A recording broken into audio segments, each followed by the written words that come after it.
P4 కార్యక్రమంతో గుంటూరు నగరంలో 17,000 కుటుంబాలను ఆగస్టు 15వ తేదీలోపు బంగారు కుటుంబాలుగా తీర్చిదిద్దుతామని తూర్పు ఎమ్మెల్యే మహమ్మద్ నజీర్ స్పష్టం చేశారు. మెరుగైన జీవన ప్రమాణాలతో పేదరికంపై విజయం సాధిస్తామని వివరించారు. ప్రతి ఇంటి నుంచి ఒక వ్యాపారవేత్తను తయారు చేసేందుకు రాష్ట్ర ప్రభుత్వం సిద్ధంగా ఉందని చెప్పారు. బుధవారం స్థానిక 14 డివిజన్లో జరిగిన సుపరిపాలనలో తొలి అడుగు కార్యక్రమంలో ఎమ్మెల్యే మహమ్మద్ నజీర్ పాల్గొన్నారు. ఈ సందర్భంగా స్థానికులు ఎమ్మెల్యేకు ఘన స్వాగతం పలికారు. కూటమి ప్రభుత్వం ఏడాది పాలనలో సాగించిన అభివృద్ధి సంక్షేమం గురించి ఎమ్మెల్యే ప్రతి ఇంటికి వివరించారు. అలాగనే ప్రజలు ఎదుర్కొంటున్న సమస్యల్ని ఆయన అడిగి తెలుసుకున్నారు. ఆయా సమస్యల్ని తక్షణమే పరిష్కరించాలని సంబంధిత అధికారుల్ని ఆదేశించారు. ప్రజా సమస్యల్ని పరిష్కరించడమే తొలి ప్రాధాన్యతగా తీసుకున్నామని స్పష్టం చేశారు. ఈ మేరకు ఎమ్మెల్యే మీడియాతో మాట్లాడారు. చంద్రబాబు పాలనలో ప్రజలందరూ సంతోషంగా ఉన్నారని చెప్పారు. గత వైసీపీ ప్రభుత్వం గుంటూరు నగరానికి చేసింది ఏమీ లేదని ఎద్దేవా చేశారు. కూటమి అధికారంలోకి రాగానే గుంటూరు ప్రగతి పరుగులు తీస్తుందని వివరించారు. ఈ కార్యక్రమంలో వడ్డెర కార్పొరేషన్ చైర్మన్ మల్లె ఈశ్వరరావు, స్థానిక కార్పొరేటర్ వేముల జ్యోతి, శ్రీనివాసు, శ్రీను చౌదరి, డి వెంకటు తదితరులు పాల్గొన్నారు. కావాల్సినటువంటి అభివృద్ధి కార్యక్రమాలు ఒక పక్కన చేస్తూనే ముఖ్యంగా ప్రతి ఒక్కరి జీవితాల్లో కూడా వాళ్ళు ముందుకు సాగాలని, ఎటువంటి ఇబ్బందులున్నా కూడా ప్రభుత్వ దృష్టికి తీసుకొని వెళ్ళేటువంటి విధంగా ఈరోజు ఈ కార్యక్రమాన్ని తీసుకోవడం జరిగింది.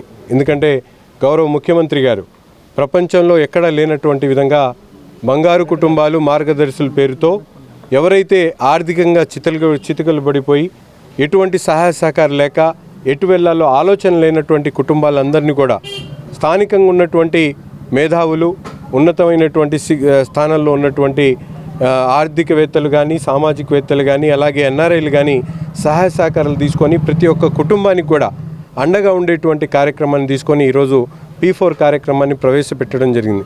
దీన్ని గుంటూరు నగరంలో దాదాపు 17,000 కుటుంబాలని గుర్తించడం జరిగింది. ప్రతి ఒక్క కుటుంబానికి కూడా రాబోయేటువంటి ఆగస్టు 15 లోపల ఆ కుటుంబాలన్నీ కూడా వెలికితీసి వారికి కావాల్సినటువంటి ఏదైతే సహాయం చేసేటువంటి డబ్బుల పరంగానే కాకుండా అక్కడ వాళ్ళకి అవసరమైనటువంటి పనిముట్లు కానీ, లేకపోతే చదువుకోవడానికి అవసరమైనటువంటి సహాయ సహకారాలు కానీ, అలాగే వారు పడుతున్నటువంటి ఇబ్బందులు కనుక్కొని ఎవరైనా ఉద్యోగాలు లేకపోతే ఉపాధి లేక ఇబ్బందులు పడుతున్నటువంటి ప్రతి ఒక్కరిని కూడా గుర్తించి వారికి తగు రీతిలో ఉద్యోగం కావాల్సినటువంటి వాళ్ళకి ఉద్యోగం, అలాగే ఉపాధి కోసం ఏదైతే నైపుణ్యం లేక వాళ్ళందరూ కూడా డబ్బులున్నా కూడా కొంతమంది వ్యాపారాలు చేసుకోలేనటువంటి పరిస్థితులు ఉన్నారు.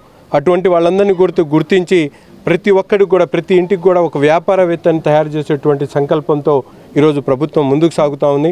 ఇటువంటి మహత్తరమైనటువంటి ఆలోచనతో మమ్మల్ని అందరినీ కూడా క్షేత్రస్థాయిలో ప్రజల దగ్గరికి వెళ్ళి వారి కష్ట సుఖాల్లో భాగస్వాములు చేసేటువంటి విధంగా ఈ కార్యక్రమాన్ని తీసుకోవడం జరిగింది. తప్పకుండా రాష్ట్రం ముందుకు సాగేటువంటి ప్రయత్నంలో భాగంగానే ఈ కార్యక్రమాన్ని తీసుకున్నాం. ప్రతి ఒక్కరూ కూడా చేదోడు వాదోడుగా ఉంటూ ఈ ప్రభుత్వం ఒక మంచి ప్రభుత్వంగా ప్రజలకు అండగా ఉంటూ క్షేత్రస్థాయిలో కూటమి నాయకులు ప్రతి ఒక్కరు కూడా తప్పనిసరిగా ప్రజలతో మమేకమై వారికి కావాల్సినటువంటి మౌలిక వసతులు, అభివృద్ధి కార్యక్రమాలు, అలాగే వారికి సహకరించేటువంటి కార్యక్రమంలో భాగస్వాములు కావాలని కోరుతా ఉన్నా. నియోజకవర్గ శాసనసభ్యులు గౌరవనీయులు డైనమిక్ లీడర్ నజీర్ అహ్మద్ అన్నగారి ఆధ్వర్యంలో 14వ డివిజన్ మా కార్పొరేటర్ జ్యోతి గారి అధ్యక్షతన మరియు కూటమి సభ్యుల అధ్యక్షతన ఇంటింటికి సుపరిపాలన తొలి అడుగనే కార్యక్రమాన్ని నిర్వహించాము. ఈ కార్యక్రమంలో భాగంగా ప్రతి ఇంటి సభ్యులను కూడా మేము అడిగాము.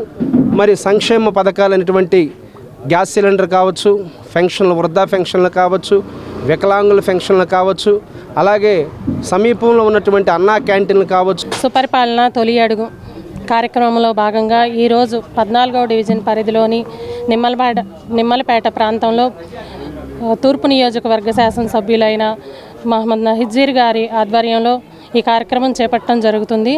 ఇక్కడ ప్రజలందరూ చాలా ఆనందం వ్యక్తం చేస్తున్నారు. తల్లికి వందనం ఒకరుంటే ఒకరికి, ఇద్దరుంటే ఇద్దరికి, ముగ్గురుంటే ముగ్గురికి, అందరికీ పిల్లలందరికీ కూడా తల్లికి వందనం పడిందని చాలా ఆనందం వ్యక్తం చేస్తున్నారు. అలాగే వృద్ధాప్య పెన్షన్ 3,000 నుంచి 4,000కి పెంచారు. వృద్ధులందరూ చాలా సంతోషంగా ఉన్నారు. అలాగే నిరుద్యోగులు డిఎస్సి, మెగా డిఎస్సి ద్వారా ఇప్పుడు ఎగ్జామ్ రాస్తున్నారు. వాళ్ళందరూ కూడా చాలా ఈ ప్రభుత్వం పట్ల చాలా ఆనందం వ్యక్తం చేస్తున్నారు. అలాగే పనిచేసే కార్మికులు అన్నా క్యాంటీన్ ద్వారా పట్టెడు అన్నం మాకు అందుతుందమ్మా, చాలా బాగుంది ఈ ప్రభుత్వం.